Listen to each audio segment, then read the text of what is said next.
सजाई के घरे बुलाई के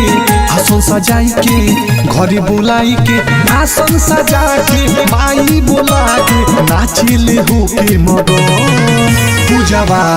छुई के चरण नेहवा छुई के चरण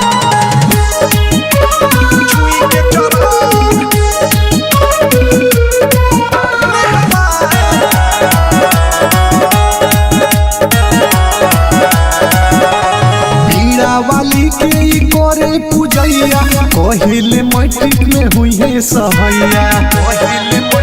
जय मां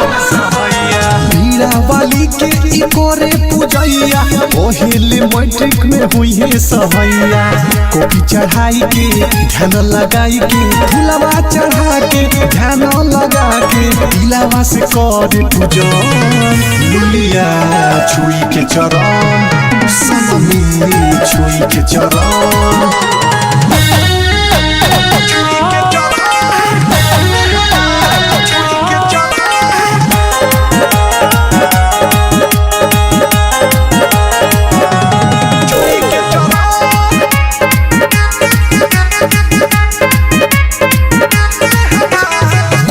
सावन जी के भजन गवावे विद्या के देवी हई है बतावे जय मां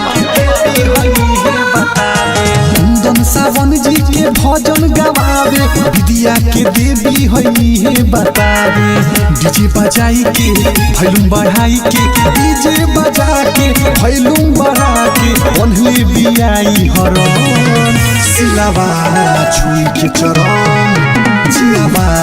छुई के चरण Sunny recording studio Sarisua road Ratanmala.